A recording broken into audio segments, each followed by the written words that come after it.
बोलो जयकारा बोल मेरे श्री गुरु महाराज की जय। सभी गुरुमुख प्रेमियों से सप्रेम जय सच्चिदानंद। वंदो चरण सरोज गुरु मुद मंगल आधार। जेहि सेवत नर होत हैं भव सागर से पार। गुरु जी के सुमिरन मात्र से नाशत विघ्न अनंत। तासे सर्वारंभ में ध्यावत हैं सब संत। आज जो भी इस दुनिया में कोई बड़ा इंसान है, बड़े पद पर है, वो कभी छोटे थे, कभी कहीं नीचे किसी पद यात्रा में थे, किसी साधारण जीवन को जीने वाले थे और साधारण कहलाते थे। और वही आज पद यात्रा करने वाले किसी बड़े पद के अधिकारी बने बैठे हैं और बड़ी भाषा का प्रयोग करने वाले असाधारण मनुष्य कहलाते हैं। कोई सेठ कहलाता है, कोई गणमान्य लोगों में अपनी गिनती करवाता है। महापुरुष फरमाते हैं, आप अपने या तो तरीके बदलो या विचार। इंसान बदल लेने से रिश्ते सुधरते नहीं। शुरुआत करने से कभी पीछे मत हटो। ये तो एक सांसारिक लेवल की बात है, सामाजिक बात है, पारिवारिक बात है, दुनिया में जीवन गुजर बसर करने की बात है कि अपना व्यवहार, अपना तरीका, अपने विचार बदल लेना चाहिए। इंसान को नहीं बदलना चाहिए। जो किसी के साथ मेल जोल हो, उसको कायम रखने के लिए कुछ अपने में बदलाव करना चाहिए। ऐसी शुरुआत करने से पीछे नहीं हटना चाहिए। अक्सर इंसान एक शर्म सी महसूस करता है कि लोग क्या कहेंगे, कोई देख लेगा, कहीं पर मेरा सम्मान नीचे ना गिर जाए, मान सम्मान को कहीं ठेस ना लगे। आज जितने भी ये बड़े हैं वो सब कभी ना कभी छोटे थे। घमंड के लिए नहीं, लेकिन कभी कभी आत्मसम्मान के लिए जिंदगी में कुछ लोगों का साथ भी छोड़ना पड़ता है। झूठ बोलकर किसी का भरोसा तोड़ने से तो अच्छा है कि सच बोलकर रिश्ता तोड़ दिया जाए। अगर निभाव नहीं हो रहा है, कहीं अड़चन आ रही है, सामाजिक जीवन जीने में कुछ मुश्किलें खड़ी हो रही है, किसी के साथ रिश्ता नहीं निभ रहा है, तो सच्ची सच्ची बात करके उस रिश्ते को विराम कर देना चाहिए। और किसी को देखने दिखाने के कारण किसी अच्छे रिश्ते को, किसी व्यवहारिक इंसान को छोड़ देना, उस साथ को बीच में तोड़ देना, ये ठीक नहीं है। किसी शर्म शंका के चलते, मान सम्मान की बात के कारण इंसान कोई छोटा या बड़ा नहीं होता। रिश्ते जो ठीक नहीं है, बाधा पहुंचाने वाले हैं, वो बेशक सत्य पर चलते हुए सत्य आधारित तथ्य बता करके, सच्ची बात बोल करके उस रिश्ते को विराम देना चाहिए। रिश्ता तो फिर भी जुड़ जाएगा, लेकिन किसी का भरोसा नहीं तोड़ना चाहिए। भरोसा फिर दोबारा जुड़ता नहीं है। किसी की भी मजबूरियों और उदासी पर कभी हंसना नहीं चाहिए। क्या पता कोई अपने अंदर किस गम को लेकर अपनी जिंदगी को जी रहा हो। असफलता के बाद हौसला रखना आसान है, लेकिन सफलता के बाद नम्रता रखना ज़्यादा कठिन है। हमारा कोई दुश्मन बना हुआ हमें इतना नुकसान नहीं पहुंचा सकता जितना कि हमारे खुद के अपने बुरे और नकारात्मक विचार हमें नुकसान पहुंचाते हैं, लगातार पहुंचा रहे हैं। ये हमारे भीतर जो नकारात्मकता है, नेगेटिविटी है, इसको बाहर निकालना चाहिए। हमेशा अच्छी सोच के मालिक बन के रहना चाहिए, अच्छी विचारधारा को अपनाना चाहिए। ये तो एक साधारण सी बात है, एक साधारण जीवन को जीने में जरूरत पड़ती है, लेकिन जहाँ आध्यात्मिकता में कदम रखते हैं, भक्ति के मार्ग पर चल पड़ते हैं, संतों महापुरुषों की चरण शरण प्राप्त कर लेते हैं, संतों महापुरुषों की चरण शरण प्राप्त करने पर भी हमारी ऐसी विचारधारा रहती है कि हम तर्क वितर्क करते हैं। जो भी सत्संग में हम सुना करते हैं, या तो मुमकिन होता है तो उसी से तर्क वितर्क करते हैं। अगर कहीं नहीं ऐसा हम हौसला रख पाते तर्क वितर्क का, तो वो तर्क वितर्क हमारे भीतर चलता रहता है। ये नकार आत्मा हमें झकझोरती रहती है, हमें दुखी करती रहती है कि ऐसा कहा सत्संग में, ऐसा सुना, ये ऐसा कैसे संभव हो सकता है। सत्संग में अक्सर सत्संग में भगवान की बातें होती है, सत्संग में लोक परलोक की बातें होती है, सूली का कांटा बना देने की बातें होती है। सत्संग से ये होता है, सत्संग से वो होता है, भक्ति करने से ये मिल जाता है, ऐसे ऐसे सुख मिल जाता है। ये इस प्रकार की सत्संग वार्ता को सुनकर अनेक विचार हमारे अंदर आते होंगे कि ऐसे कहते हैं कि सत्संग से भगवान मिलते हैं, सत्संग में आने से सब बाधाएं दूर हो जाती है, दुख मिट जाते हैं, सुमरन करने से भगवान के दर्शन हो जाते हैं। वो सब सुनकर के ऐसा लगता है फिर हमें क्यों नहीं भगवान मिले। हम अनेक कई दिनों से, कई महीनों से, कई सालों से सत्संग में आ रहे हैं, हमें तो भगवान नहीं मिले, हमें तो भगवान के दर्शन नहीं हुए, हमारे तो कोई दुख दूर नहीं हुए, कोई सूली का कांटा नहीं बना।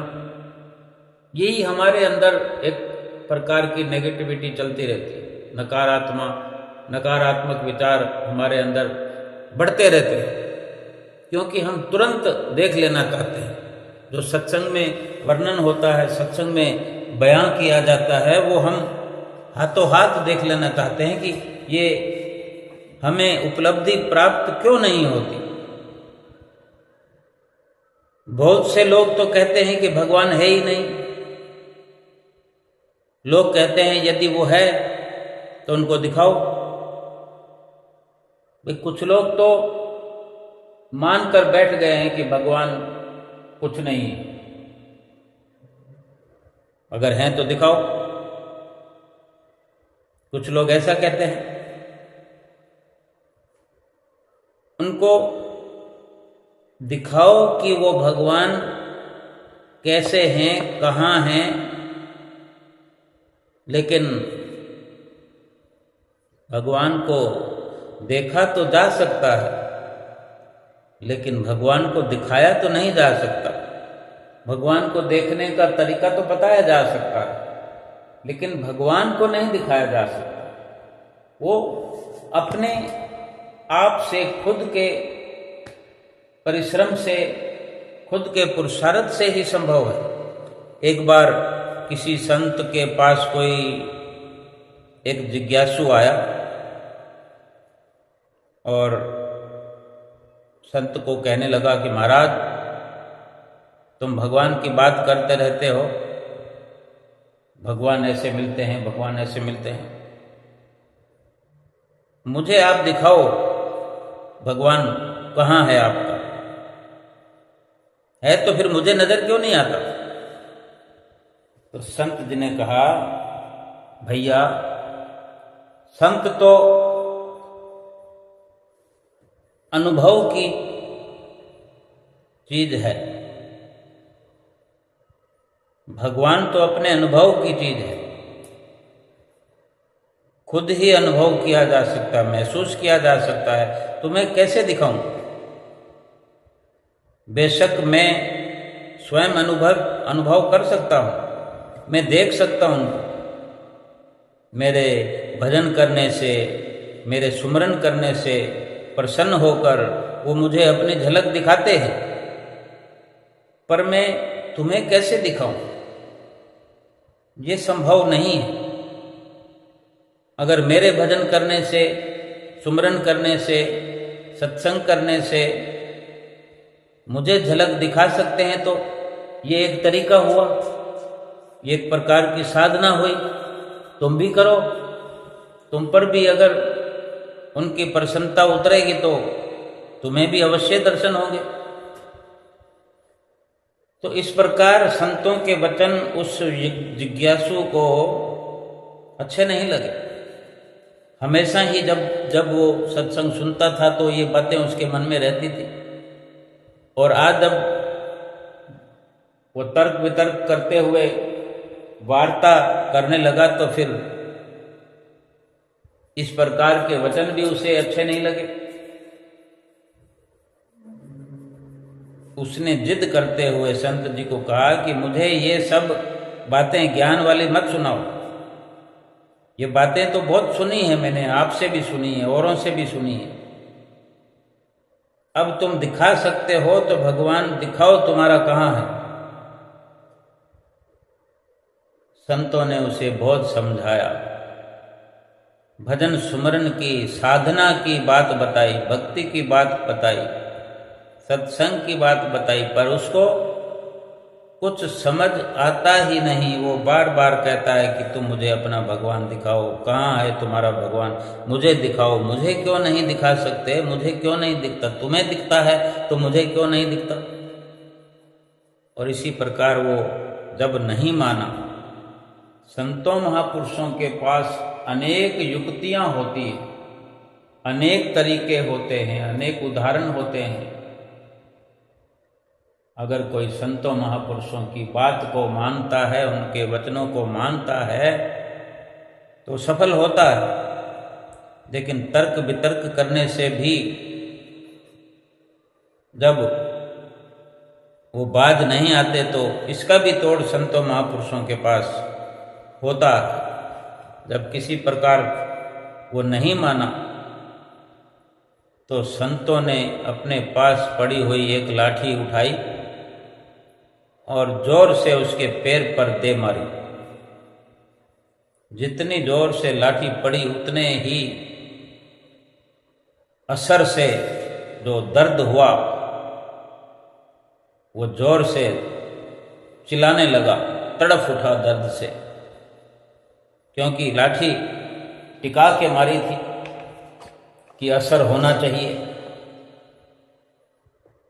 तो वो चिल्लाने लगा, चीखने लगा, हाय हाय हाय मैं मर गया, बहुत जोर की मेरे पैर पर लाठी की चोट लगी है, बड़ी तकलीफ होती है, बड़ा दर्द हो रहा है, बहुत दर्द हो रहा है।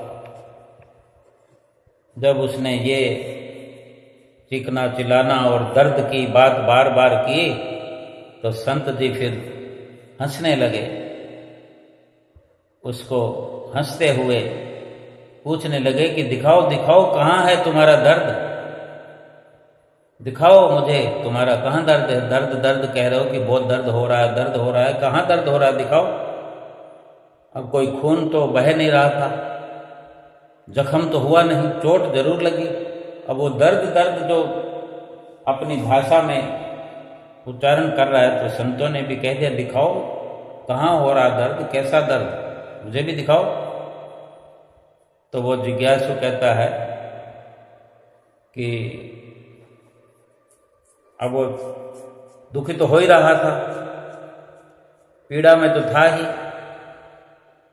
कुछ वो शांत भी हो गया और शांत स्वर में बोला कि महाराज दर्द को तो महसूस किया जा सकता है, कोई दिखाया थोड़ा ही जा सकता है। कैसे दिखाऊं मैं आपको अपना दर्द कि कहाँ दर्द है? ऊपर से मैं बता सकता हूं कि यहाँ दर्द है, लेकिन वो दिखाई थोड़ी देगा। जो मैं महसूस कर रहा हूं दर्द, वो महसूस होने वाला दर्द तो मैं सीधा सीधा आपको नहीं दिखा सकता।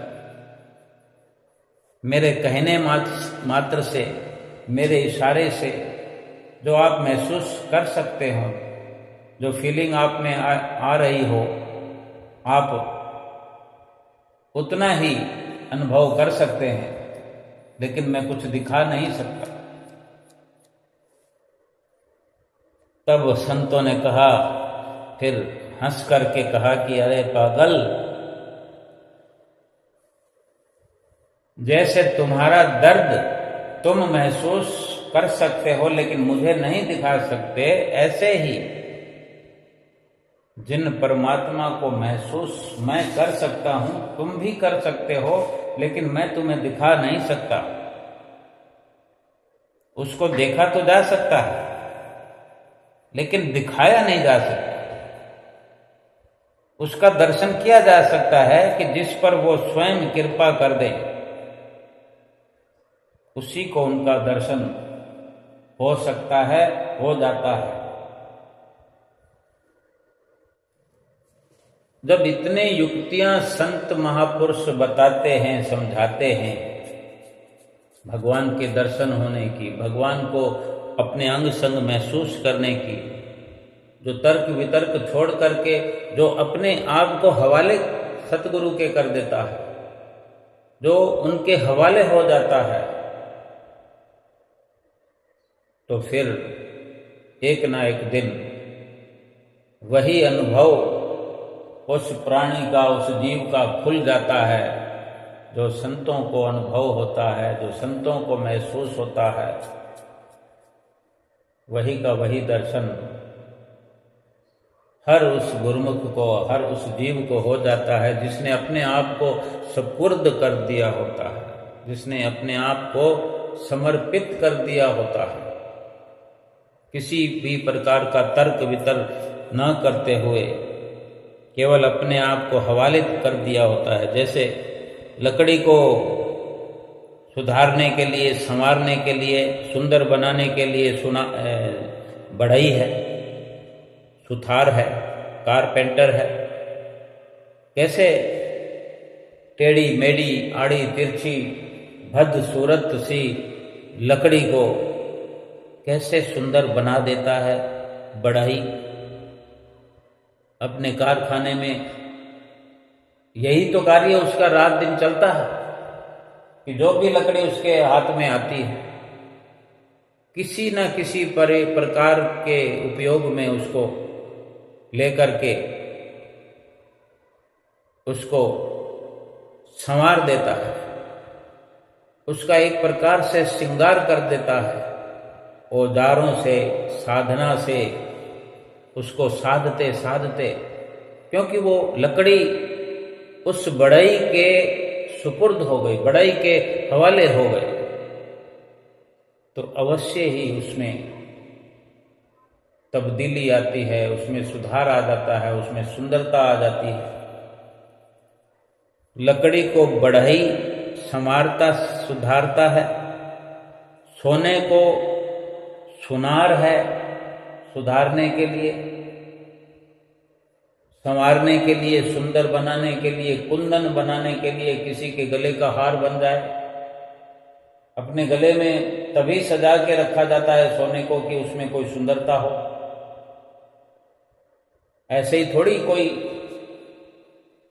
किलो 2 किलो सोना भी हो तो अपने गले में कोई लटका लेगा भार को।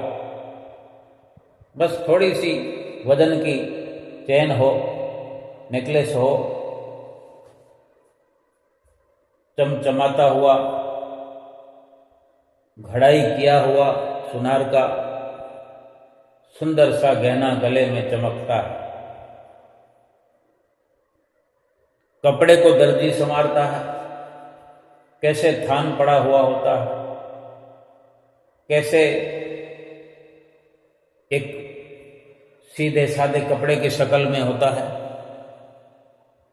दर्जी उसी को काट छांट के किसी के नाप का, किसी को पहनने के लिए, तन ढकने के लिए एक सुंदर सा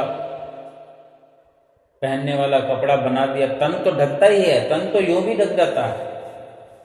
ढकने वालों ने, तन ढकने वालों ने तो पत्तों से भी तन को ढका। कपड़ा तो बहुत बाद में आविष्कृत हुआ। इंसान के पैदा होने, सृष्टि के रचने के बहुत बाद में कपड़े का आविष्कार हुआ। आज जितना कपड़े का आविष्कार है, ये तो बढ़ते बढ़ते हुआ है और न जाने कितना बढ़ेगा। रोज आए दिन नित नए फैशन के कपड़े आते हैं। लेकिन पहले तो एक आधा ही आइटम कपड़े का आविष्कृत हुआ।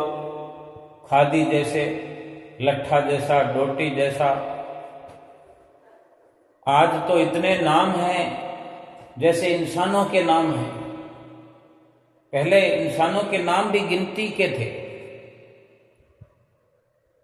रामलाल, कन्हैया लाल, गोपाल दास, अकबर, बीरबल, कृष्ण लाल, मांगी लाल।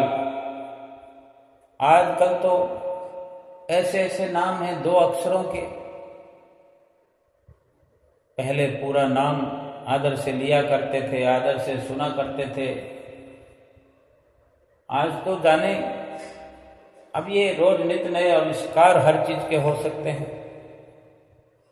यानी कपड़े को दर्जी के सुपुर्द होना पड़ेगा, तभी वो पहनने के लायक सुंदर बनेगा। किसी की वेशभूषा के नाम से वो पुकारा जाएगा कि पहले कपड़ा था, अब दर्जी के हाथ में जाने से कोई पैंट कहेगा, कोई पैजामा कहेगा, कोई शर्ट कहेगा, कोई कोट कहेगा, कोई अचकन कहेगा, कोई कुर्ता लेडीज कहेगा। अनेक अनेक नाम होंगे। यानी दर्जी के सुपुर्द होने से ही ये सब संभव हुआ।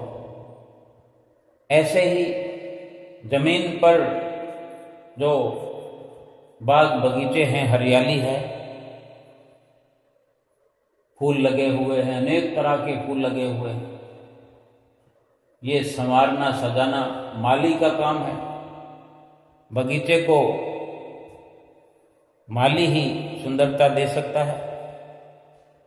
जो जमीन, जो बगीचा माली के सुपुर्द हो जाएगा, फिर वो माली उस जगह को संवार देगा। उसमें गुड़ाई करते हुए, फल फूल लगाते हुए क्या से क्या वहाँ का नज़ारा हो जाएगा। आज हम श्री आनंदपुर दरबार में अगर नज़र दौड़ा के देखें, सभी प्रकार की वहाँ सुंदरताएं हैं और सभी प्रकार के ये लकड़ी को संवारने वाले, कपड़े को संवारने वाले, सोने को संवारने वाले, बगीचे को संवारने वाले, सभी कार्य वहाँ एक जगह पर ही हम देख सकते हैं, महसूस कर सकते हैं। और इन सब से बड़ी जो सुधार करने वाली बात है वो है सत्संग। सत्संग मनुष्य को सुधारने वाला है, संवारने वाला। सत्संग ही है जहां पर जा करके, जहां बैठ करके मनुष्य संवर सकता है, निखर सकता है,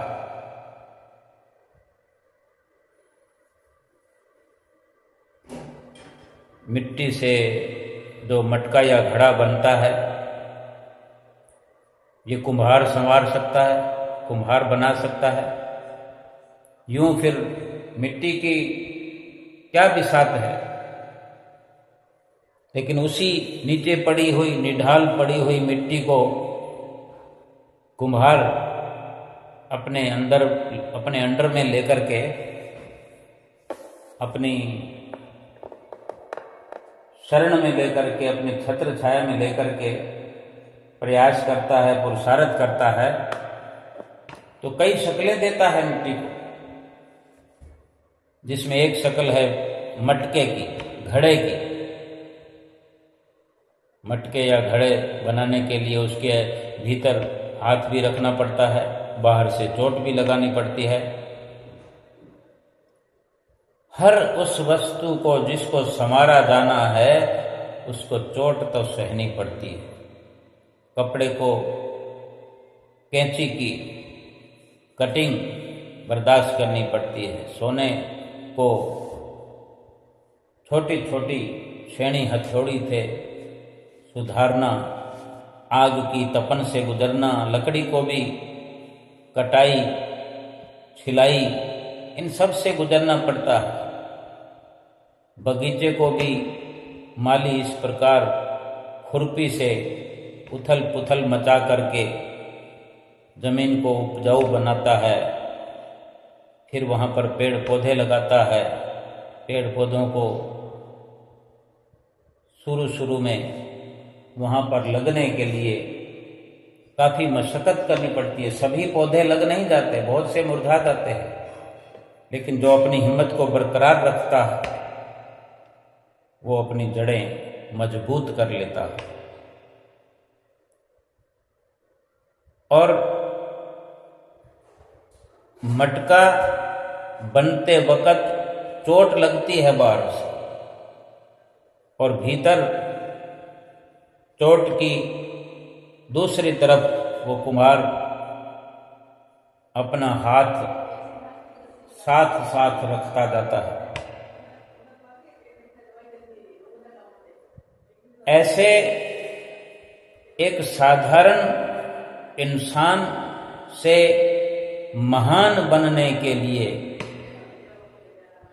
सतगुरु की ताड़ना, यानी सत्संग जो मनुष्य को संवारता है, तो मनुष्य जब तक सतगुरु के हवाले नहीं होता, सतगुरु की शरण नहीं प्राप्त करता, तब तक वो एक आम इंसान से महान इंसान नहीं बनता। भगत का दर्जा पाना, सेवक का दर्जा पाना, गुरुमुख का प्रेमी का दर्जा पाना,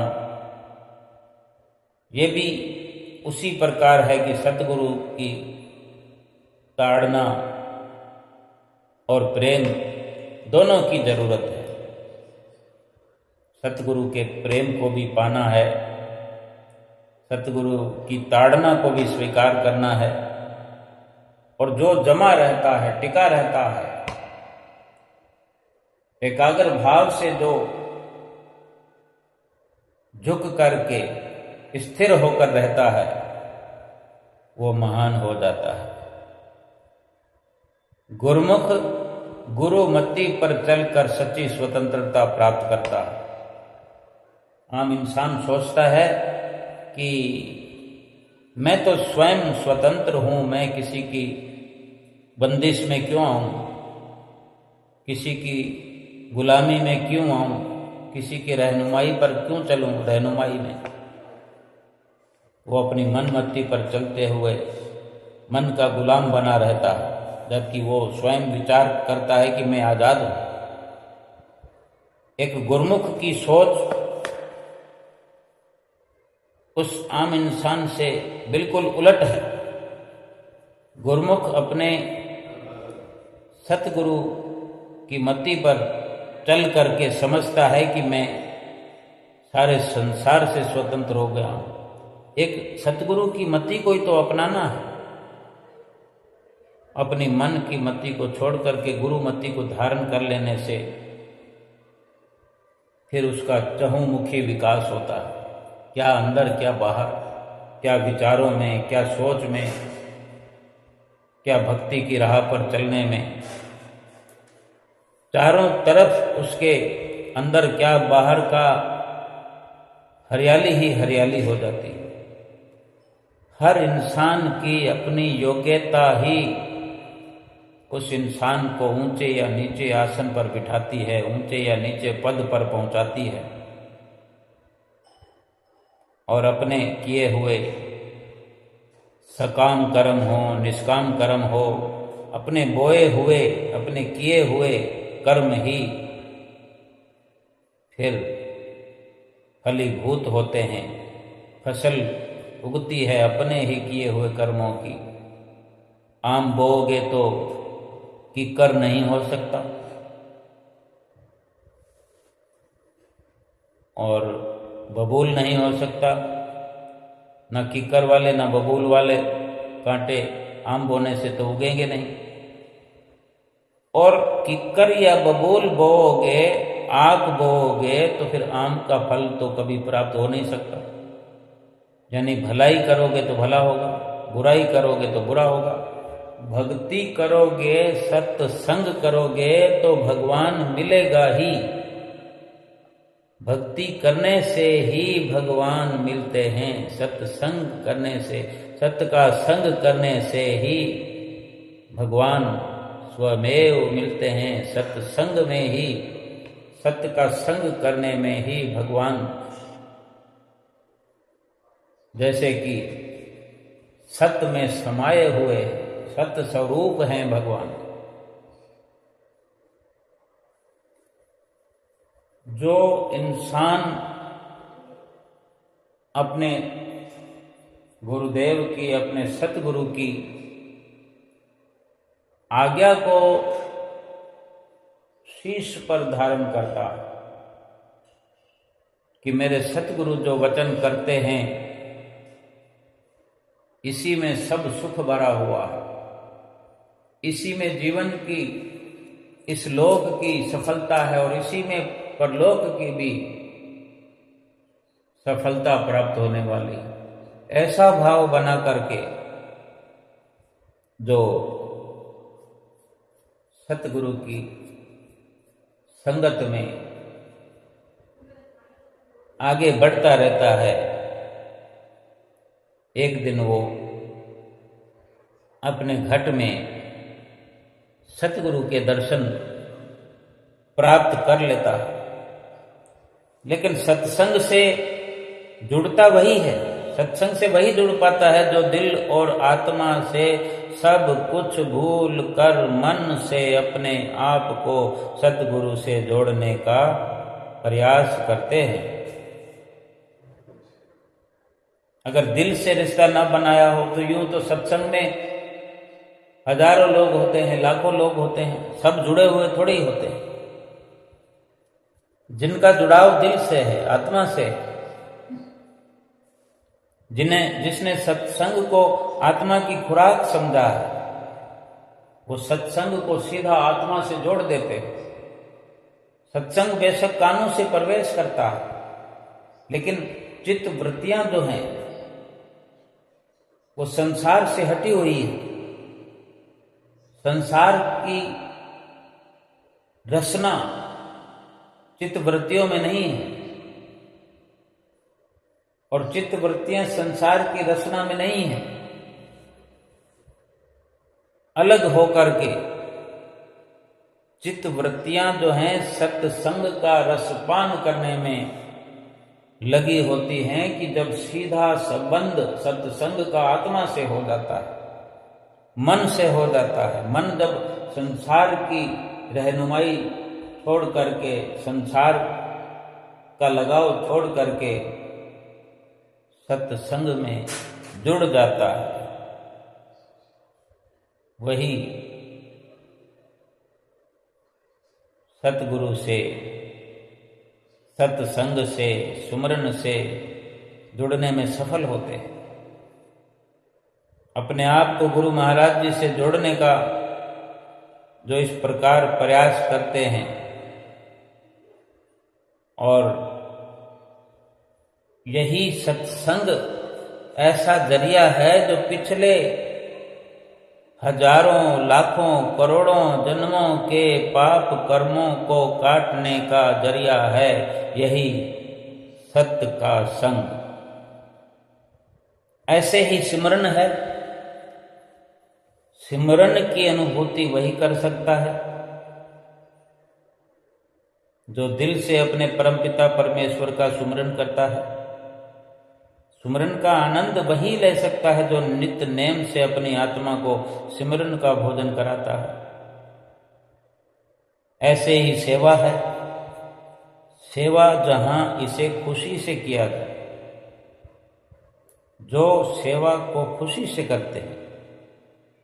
सेवा छोटी या बड़ी नहीं होती, सेवा अच्छी या बुरी नहीं होती। सेवा सुख देने वाली है, सेवा से लाभ ही लाभ है, सेवा खुशी देने वाली है। और खुशी और सुख तभी हो सकता है जब सेवा खुशी से की जाए, खुश होकर की जाए। सेवा जो खुशी से करता है तो वो खुशकिस्मती बन जाती है। बड़े बड़े कार्य वहां आसान हो जाते हैं। और जहां कोई सेवा को मजबूरी समझकर करता है कि फंस गए, क्या करें, करना पड़ेगा, करते तो हैं लेकिन मजबूरी समझकर करते हैं, फिर उसका लाभ नहीं होता।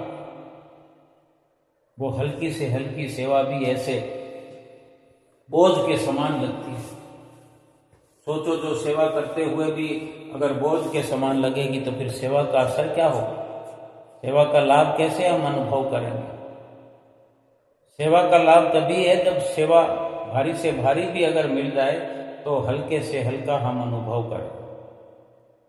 चाहे उस सेवा को करते हुए पसीना आ रहा हो,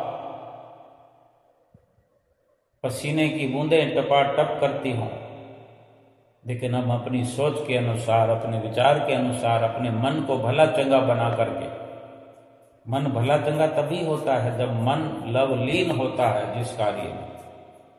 एक मजदूर दुनिया में मजदूरी करता है, कितनी तगारियां उठाता है दिन में। एक तगारी में 8-10 ईंटें भरकर मजदूर बाहर सड़क से लाता है। 10 ईंटें तो नहीं लाते, 8 ईंटें ही अनुभव करने जैसी है। और 8 से फिर 7 वाले भी मिलेंगे, 6 वाले भी मिलेंगे। और यूं अगर वही काम उसको ठेके पर दे दिया जाए कि भाई तुम जितने दिनों में करो, तुम्हारी मर्जी है, ये काम इतनी ईंटें हैं, चाहे 10,000 ईंटें हों, 50,000 ईंटें हों। अगर एक मकान बनाना हो, ईंटों का मकान हो, तो 50-50 हज़ार ईंटें भी लग जाती है। छोटा मकान हो तो कम भी लगती है। आजकल तो बहुत छोटे छोटे मकान हैं। अगर 10,000 ईंट भी है, अगर वो 8-10 ईंटें उठाता है तो रोज कितनी ईंटें उठाएगा? 7-8 ईंटें एक तगारी में उठाएगा तो चक्कर तो उसका लगना ही लगना। वही कार्य जब उसको ठेके में दे दिया जाता है, पूरा मुकाता हो जाता है कि इतनी ईंटें तुमने उठानी है और इतने पैसे मुकर्रर हो गए। फिर देखो वो उसी तगारी में 15 से ऊपर 18 ईंटें भी हमने देखा है, अनुभव किया है। और आपने भी अनुभव किया है, नहीं तो करके देख लो। बंदा भी वही है, वक्त भी वही है, वही जगह है, लेकिन विचार बदल गया, नजरिया बदल गया, अपनी सोच बदल गई, काम करने का तरीका बदल गया। अब पसीना टपाटप करे, लेकिन वो लीन है, डबल वजन उठा रहा है, लेकिन वो दुखी नहीं हो रहा है, क्योंकि उसकी सुरती जो है उस 2 गुना मिलने वाली दिहाड़ी में है। जो काम उसने शाम को 5 बजे खत्म करना था वो 3 बजे खत्म करेगा, 2 बजे खत्म करेगा। 8 घंटे के काम को 4 घंटे में खत्म करेगा, नहीं तो 5 घंटे में तो कर लेगा। तो बाकी के 3 घंटे काम खत्म होने पर भी अगर वो काम करता रहेगा तो डबल काम हो जाएगा। डबल काम करेगा तो उसने 15 दिन के काम को सप्ताह में कर लिया, महीने के काम को 15 दिन में कर लिया। यही खुशी भजन भक्ति में, सेवा में, सत्संग में क्यों नहीं है? क्यों नहीं मन रुचता सत्संग में, सेवा में, भजन सुमरन में, आरती पूजा में? क्योंकि हम उस लाभ को देख नहीं पाते, उस सतगुरु को हम अपने भीतर महसूस नहीं कर पाते। क्योंकि जब तक सतगुरु के वचनों को सत्य सत्य करके नहीं मानेंगे, सतगुरु के वचनों पर विश्वास नहीं करेंगे, तब तक ये संभव नहीं है। जब संसार के धन को वो चंद कागज के टुकड़े हैं, लेकिन उन पर छाप लगी है, उस आधार पर वही कागज का टुकड़ा किसी को देकर के उसके बदले में कुछ भी वस्तु सामान खरीद किया जा सकता है। ऐसे श्रद्धा का सामान, खाने पीने का सामान, पेट भरने का, भूख मिटाने का सामान, सभी कुछ मिलता है। लेकिन सत्संग से क्या भूख मिटती है? आत्मा की भूख मिटती है। सुमरन से आत्मा की भूख मिटती है, आत्मा के दर्शन होते हैं, परमात्मा के दर्शन होते हैं, भीतर प्रकाश होता है। ये 5 नियम हमें नित्य प्रति श्री गुरु महाराज जी समझाते हैं। हम कितना समझ पाए हैं आज तक, कितना जान पाए हैं सतगुरु को, अपने आप को, अपने शरीर को, जीवात्मा को क्या समझे बैठे हैं, कितना अपने आप को हमने संवार लिया है। सतगुरु के हवाले करके भी हमने कितना संवारा है अपने आप को। अगर हम विचार करेंगे तो समझ आएगा। फिर ये भी समझ में आएगा कि हमने कितना सुपुर्द किया सतगुरु के चरणों में अपने आप को। जब तक पूर्ण समर्पित अपने आप को नहीं करेंगे, जब तक पूर्ण समर्पितता नहीं होगी हमारी सतगुरु के चरणों में, पूरा लाभ भी नहीं होगा। अगर पूरा लाभ प्राप्त करना है तो पूर्ण तौर से समर्पण भाव, एकाकी भाव, एकाग्र मन से, एकाग्र चित्त से अपने आप को सतगुरु के हवाले करें, सत्संग के हवाले करें। सतगुरु के हवाले करना, सत्संग के हवाले करना। सतगुरु से बढ़कर और कौन सा सत्य है? सतगुरु से बढ़कर आत्मा के लिए और कौन सी खुशहाली है, और कौन सा आनंद है, और कौन सी खुराक है इस दुनिया में? आत्मा की खुराक कोई बर्गर और पिज्जा नहीं है, कोई मसाला डोसा नहीं है, या कोई रसमलाई नहीं है, या कोई नमकीन या मीठा, काजू बादाम कुछ नहीं खाती आत्मा। अमृत का पान करती है, और अमृतत्व है सतगुरु की चरण शरण। और सतगुरु की चरण शरण भी मुकम्मल तौर पर यही है कि सतगुरु की शरण हासिल करके सतगुरु के समर्पित हो जाना। फिर एक प्रकार से ऐसा कनेक्शन जुड़ जाएगा कि शायद बार बार हमें नित्य नया प्रयास न करना पड़े। कहीं पर नया मकान बनाते हैं, पानी का कनेक्शन लेना पड़ता है, बिजली का कनेक्शन लेना पड़ता है, एक बार ही कार्रवाई करनी पड़ती है। फिर तो एक आर्जी तौर पर महीने के महीने उसका बिल अदा करना पड़ता है, थोड़ा रख रखाव करना पड़ता है। लेकिन पहले थोड़ी मशक्कत होती है। पूरे मकान में लाइट फिटिंग होती है, उसका खर्चा वगैरह बर्दाश्त करना पड़ता है, और जो पावर हाउस की प्रक्रिया है उसको पूरा करना पड़ता है। और फिर इसी प्रकार हम नियमों के सांचे में ढल जाएं, पावर हाउस के, बिजली घर के, महीने के महीने बिल उसका अदा करते रहेंगे, कोई चोरी चकारी नहीं करेंगे, कोई मीटर में हेरा फेरी नहीं करेंगे, सब सुचारू रूप से चलता जाएगा और हम कमाई भी यथा योग्य करते रहें और उसी में से उस बिजली का खर्चा बड़े आराम से उठा पाएं। इतना ही बिजली खर्च करें जितना हम उसका बिल अदा कर पाएं, तो ये सालों साल जीवन भर ये पावर हाउस से ये रख रखाव बना रहेगा और प्रकाश के मालिक बने रहेंगे। ऐसे ही सतगुरु की चरण शरण एक बार जिस जीव ने अख्तियार कर ली, प्राप्त कर ली, फिर कुछ नियम सतगुरु ने जो हमें बख्शे उनको निभाना शुरू कर दें। पहले थोड़ी मुश्किल हो सकती है, लेकिन हमने खुद ये समझ ली, ये जिम्मेदारी अपने सिर पर उठा ली कि मुझे श्री गुरु महाराज जी के निर्धारित किए हुए ये 5 नियम निभाने हैं, 2 घंटे भजन अभ्यास करना है। और इसी प्रकार निश्चित रूप से हमने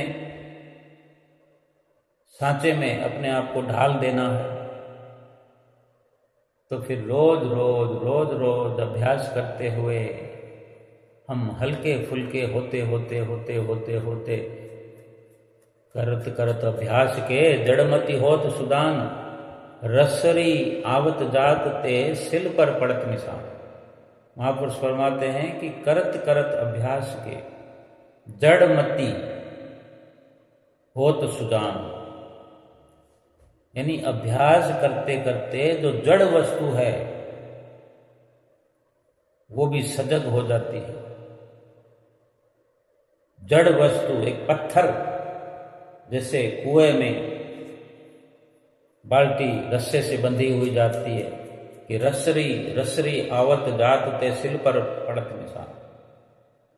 उस पत्थर के टुकड़े पर रस्सी बंधी हुई बाल्टी जो जाती है तो वहां कुएं के किनारे पर रस्सी लगातार रगड़ खाते रसरी आवत जात ते सिल पर पड़त निशान, वहां निशान पड़ जाता है, एक गड्ढा पड़ जाता है।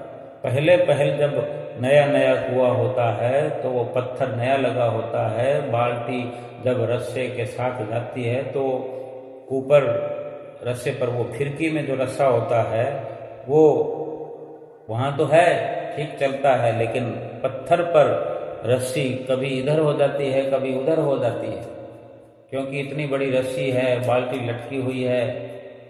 अब रस्सी आजाद है, अभी अभ्यास हुआ नहीं है, तो कभी इधर कभी उधर, तो वो दशा और दिशा बिगड़ती है, डावाडोल होती है बाल्टी। लेकिन फिर उसको बार बार पानी भरने वाला उसको सेंटर में करता, एक निश्चित दिशा में रस्सी को बार बार करने से जहां ऊपर वो फिरकी लगी होती है उसकी सीध में वो रस्सी को करता है। वैसे करते बार रस्सी की रगड़ से उस पत्थर पर ऐसा निशान पड़ जाता है कि फिर वहां से अगर रस्सी को हम खुद हटा करके साइड में कर दें तो वो फिर लुढ़क कर अपनी उस सीमा में आ जाएगी जहां रोज का अभ्यास होता है। ऐसे ही महापुरुष फरमाते हैं कि रोज के अभ्यास करने से, चाहे श्री आरती पूजा का हो, सत्संग का हो, सेवा का हो, दर्शन का हो, सुमरन भजन अभ्यास का हो, जब समझ लिया कि यही हमारी आत्मा का गहना है, ये 5 नियम, 2 घंटे भजन अभ्यास, ये हमारी आत्मा का गहना है, श्रृंगार है, ये तो जरूरी है। जैसे एक प्रचलन में बात है कि माताएं बहनें श्रृंगार के बिना कहीं किसी फंक्शन में नहीं जाती, करना ही करना है, कोई मनाही थोड़ी है, एक उदाहरण की बात है। अगर श्रृंगार करना है, समझ लिया है, तो वो श्रृंगार के सभी साधन प्रसाधन अपने पास रखते हैं कि नहीं। कोई भी चीज खत्म हो जाए तो उसको समय पर ला कर रखा जाता है। श्रृंगार करना है तो करना है, ये शरीर का श्रृंगार है, शरीर आने जाने वाला है, विनश जाने वाला है, छिन जाने वाला है, मिट जाने वाला है, नाश होने वाला है। आत्मा तो अजर अमर है, आत्मा तो सत्य स्वरूप है। इसके श्रृंगार के लिए ये 5 नियम श्री आरती, पूजा, सेवा, सत्संग, सुमरन, दर्शन, ध्यान श्रद्धा सहित जो नित्य करे निश्चय हो कल्याण। अगर आत्मा का श्रृंगार हम करते रहे रात और दिन, जब तब अभ्यास के दायरे में हम बने रहे, अभ्यास करते करते करते एक दिन ऐसा आएगा कि अगर हम मन नहीं करेंगे भजन सुमरन तो अंदर से लगातार आवाज आएगी, तू भजन सुमरन कर, तू भजन सुमरन कर, तू भजन सुमरन कर। अपने आप ये मन जो बार बार अभ्यास करते करते करते ये मन हमें अपने आप सुमरन की ओर ले जाएगा, सुमरन में लगाएगा। आज पहले पहल हमें थोड़ी असुविधा हो रही है, लेकिन सतगुरु के वचनों पर विश्वास करके सतगुरु के आशीर्वाद को हर वक्त महसूस करते हुए कि मेरे श्री गुरु महाराज जी का आशीर्वाद मेरे सिर पर है, मेरे श्री गुरु महाराज जी के वचन मेरी जीव आत्मा की भलाई के लिए हैं, मैंने उनकी आज्ञा को मानना ही मानना है। क्योंकि ये सभी साधन जो श्री गुरु महाराज जी ने बताए हैं मेरी आत्मा का श्रृंगार है। क्या चाहे इंसान हो, आदमी हो, औरत हो, बच्चा हो, बूढ़ा हो, सभी की आत्माएं बिना उम्र की, बिना रंग की, बिना रूप की, कोई स्थिति परिस्थिति कोई कुछ नहीं, सब एक जैसी हैं। बस उसका श्रृंगार ये परमात्मा का नाम, भजन सुमरन, ये श्री आरती, पूजा, ये सभी साधन आत्मा को खुशहाल बनाने के लिए हैं, माला माल बनाने के लिए हैं। और परलोक का यही सरमाया है जो आत्मा के साथ जाता है, आत्मा के संग साथ रहता है, यहाँ भी पल पल करके रक्षा करता है, परलोक में भी यही भजन सुमरन भगवान का नाम जो सतगुरु ने दिया यही रक्षा करने वाला है। इसके साथ जुड़कर, इसके साथ रहकर अपनी आत्मा को कल्याण की ओर अग्रसर करें, आत्मा का कल्याण करें, सतगुरु की प्रसन्नता प्राप्त करें और अपना लोक परलोक सुखी करें। बोलो जयकारा बोल मेरे श्री गुरु महाराज की जय।